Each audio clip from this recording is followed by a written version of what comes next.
Assalamualaikum. My name is Mohammad Khan and this is exercise number 4 and lecture number 5 of design machine elements lab है। इस lecture में हम लोग for loop, while loop, plotting function किस तरह से करना है, उसके बाद hold on and hold of command किस तरह से करते हैं, तो वो सारी चीज़ देखेंगे। Basically this is related to the previous exercise that we have done in last lecture, तो उनको थोड़ा सा मज़ीद देखेंगे, थोड़ा ज़्यादा बेहतर तरीके से उनको देख रहे होंगे हम लोग इस लेक्चर में। So exercise number 1. Exercise number 1 में you are given a statement that write a script pad to calculate the sum of integers of 200. Like you are asked कि आपने 1 plus 2 plus 3 plus 4 plus 5 till 100 ये सारा सम calculate करना है। तो अब अगर आपने खुद से कैलकुलेट करना होगा, लाइक पहले 1 plus 2 करें, फिर plus 3 करें, plus 4 करें, दैट इज़ लेंथी प्रोसीजर, तो उससे काफ़ी सारा टाइम कंज्यूम होगा। तो आप क्या करते हैं, यहाँ पर भी रिपीटेशन आ रही होगी और आपको कोई कंडीशन नहीं गिवन होगी, तो वहाँ पर आप फॉर लूप यूज़ कर लेंगे। ठीक है, ये आपको ये चीज़ आपको लास्ट वीक में बता चुका हूँ। तो अब यहाँ से आपको क्लियर होना चाहिए कि इस कंडीशन के लिए आपने फॉर लूप यूज़ करना है। फॉर लूप का आपका जनरल फॉर्म मैंने लास्ट टाइम बता दी थी। जनरल फॉर्म में इस तरह से होता है, लाइक पहले फॉर यूज़ करते हैं FOR स्मॉल केस में, देन उसके बिल्कुल फ्रंट पे logical expression, then statement and last पे। एंड लास्ट लेक्चर की एग्जांपल ले रहा हूँ कि जहाँ पर हम लोगों ने डिस्टेंस को वेरी किया था from 500 kilometre to 1000 kilometre with an increment of 10, तो उसको हमने यहाँ पर डिफाइन कर दिया था S equals to 500 colon 10 colon 1000। That shows कि आपका इनिशियल डिस्टेंस जो है that is basically 500, final distance is 1000 kilometres and increment is 10 kilometres. ठीक है, बिल्कुल लॉजिकल स्टेटमेंट आपके पास कोई ना कोई कमांड होगी, कोई ना कोई वहाँ पे फार्मूला होगा या कुछ वैसी चीज़ होगी जो कि बेसिकली आपको आउटपुट जनरेट कर दे रही होगी। देन आपने इसको एंड से स्मॉल केस में क्लोज करना फॉर लूप को। ओके, अगर इस केस में हम देखें,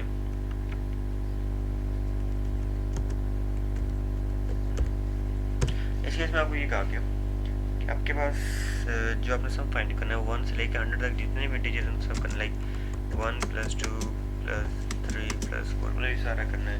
तो वो कह रहा है कि आपके पास बेसिकली जो यहाँ पे लॉजिक बन रही है दैट इज 1 plus 1। ठीक है, सबसे पहले आपके पास डिजिट था 1, ठीक है, देन 1 plus 1 वो पहले वाला डिजिट इसका ऐड हो गया, देन 3 जो है दैट विल बेसिकली 2 plus 1। ये 2 कहाँ से आ रहा था, इससे 1 plus 1 is equal to 2 अगर 3 को 2 का मज़ीद आपने 1 ऐड किया तो ये है रिजल्टेंट ऑफ 3। देन आपने क्या करना है, इस 3 में एक और 1 ऐड कर देना है, that would be equal to 4। तो इस तरह से ये प्रोसीजर चलता रहेगा। अब वो कह रहा है हर मरतबा इंटीजर में 1 का इंक्रीमेंट आ रहा है। अगर आप देखें ना, इनिशियली यू हैव 0 कह लें या 1 कह लें, 1 में आपने 1 का इंक्रीमेंट किया, आपके पास आंसर 2 आ गया। देन आपने उस 2 के अंदर मज़ीद 1 का इंक्रीमेंट किया, आंसर 3 आ रहा है। देन 3 के अंदर मज़ीद 1 का इंक्रीमेंट कर रहा है तो 4 आ रहा है। तो इस तरीके से आपके पास इंटीजर्स में इंक्रीज़ हो रहा है और वो पहले वाले इंटीजर के अंदर स्टोर होता जा रहा है। तो इस लॉजिक को बिल्डअप करने के लिए आप पहले कोई भी वेरिएबल डिफाइन कर देंगे इंटीजर जिसकी इनिशियल वैल्यू 0 होगी। इसको आगे हमने यूज़ करना है, इसलिए इसको इनिशियल वैल्यू यहाँ पर डिफाइन कर दिया है ना। आप यूज़ करेंगे for n is equals to 1 to 100। ये वही तो 1 जो कि बेसिकली वहाँ पर 1 का इंक्रीमेंट आ रहा है ना। ठीक है, लाइक 1 plus 1 फिर 2 plus 1 फिर 3 plus 1, तो वो इंक्रीमेंट डिफाइन करने के लिए मैंने यहाँ पे लूप यूज़ किया n का 1 to 100। तो अभी आपका फार्मूला आ जाएगा, वो आएगा integer is equals to integer और इंटीजर प्लस n। अब ये वो फार्मूला बन रहा है जिसको मैंने थोड़ी देर पहले लिखा था, लाइक जो भी न्यू इंटीजर होगा that would be basically sum of previous integer plus 1। आपके पास हाँ बस ठीक है, यहीं तक होना था। इसको अब एंड कर दें। जब आप इसको रन करेंगे अब ये देखें जो लास्ट वैल्यू आ रही है दैट इज बेसिकली 5050। तो ये आपके पास बोर्ड आउटपुट रिजल्ट था जो आपको चाहिए था कि लगे अगर 1 to 100 जितने भी इंटीजर सबको सम अप कर लें तो आपका ये आंसर आना चाहिए। ठीक है, तो ये छोटी सी लॉजिक डेवलप करके आपने इसको सॉल्व कर लिया फॉर लूप के साथ। ओके, ये आपका आंसर भी 5050। ठीक है, तो आंसर क्रिएट हो गया। तो डिस्प्ले में आप कराना चाहें उनको मज़ीद अप्रोप्रिएट तरीके से 2 विषय करा लें, कोई इशू नहीं उससे। अच्छा, यहाँ पे एक चीज़ और देखें, फर्स्ट लाइन है वहाँ पे लिखा हुआ है डिस्प्ले देन राउंड ब्रैकेट्स में इन्वर्टेड कॉमास और उसके अंदर टेक्स्ट है। तो जब इन्वर्टेड कॉमास के अंदर आप कोई टेक्स्ट ऐड कर रहे होंगे तो that would be basically treated as a string, like text के तौर पे वहाँ पे डिस्प्ले हो जाएगा। But when you are using a simple display command with round brackets and there is a variable inside. अब यहाँ पे कोई इन्वर्टेड कॉमर्स नहीं है, देखिए लास्ट केस में इन्वर्टेड कॉमर्स थे जिसके अंदर टेक्स्ट ऐड करते हैं, यहाँ पे विदाउट इन्वर्टेड कॉमर्स आपने टेक्स्ट ऐड किए, दैट शोज कि जी ये सिंपल स्ट्रिंग नहीं है but basically it is a sort of variable. तो अब आपको एफ प्रिंट एफ कमांड करने यूज़ करने की ज़रूरत नहीं, आप सिंपली डिस्प्ले कमांड से भी वेरिएबल्स डिस्प्ले करा सकते हैं। Now this is exercise number 2. Write a MATLAB code to display variation of deflection y for spring wire diameter d varying from 0.5 to 10 mm. Step size is 0.05 mm. The mean diameter of coil is 50 mm. Number of turns n are 20 and the applied force is 500 Newton. So basically अब आपसे ये चीज़ यहाँ पे demand की जा रही है कि आपने स्प्रिंग के अंदर जो डिफ्लेक्शन आ रही है वो फाइंड आउट करनी है। आपको नंबर ऑफ टर्न्स फिक्स हैं, आपके पास डायमीटर ऑफ कॉइल फिक्स है, अप्लाइड फोर्स फिक्स है, लेकिन जो चीज़ आप वेरी कर रहे हैं वो है spring by diameter small D that is basically varied from 0.5 to 100 mm. तो उसके against you have to calculate the deflection and then you have to plot it such a way that the plot consist of y versus d। अब यहाँ से आपको चीज़ clear होगी कि जो है d वेरी कर रहा है और there is increment as well, so there would be a for loop और इसके लिए फार्मूला आपको गिवन है k is equals to f over y and k is equals to d4g divided by 8 d cube n।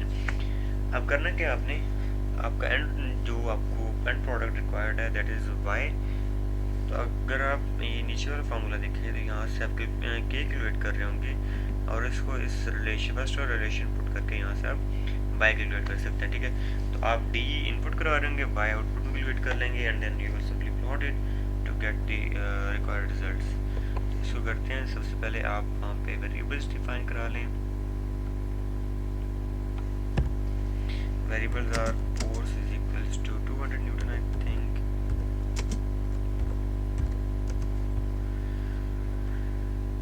Sorry it is 500 newton, number of turns are 20 and the mean diameter of coil is 50 millimetre.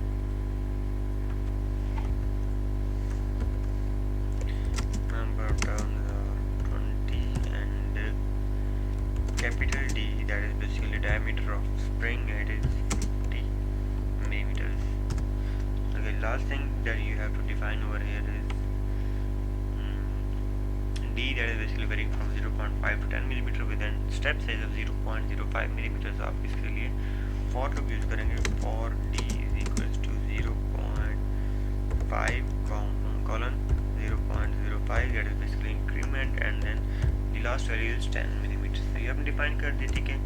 अब जैसे ही आपको मैंने पहले बताया यहाँ पर कि जहाँ पर फॉर लूप यूज होगा पहले लॉजिकल स्टेटमेंट देंगे जो कि हमने यहाँ पर डिफाइन कर दी है इन दी वे ऑफ कि आपने डी की इनिशियल वैल्यू, स्टेप साइज और फाइनल वैल्यू डिफाइन कर दी। Then in the statement portion you have to define the command that is basically the formulas. In this case पहला फार्मूला आपके पास जो आपने डिफाइन करना है वो ये सेकंड वाला है, k is equal to d4g over 8 d cube n। तो आप लिखेंगे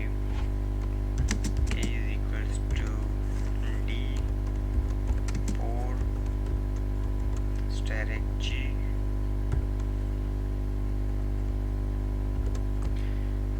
divided by 8 d cube and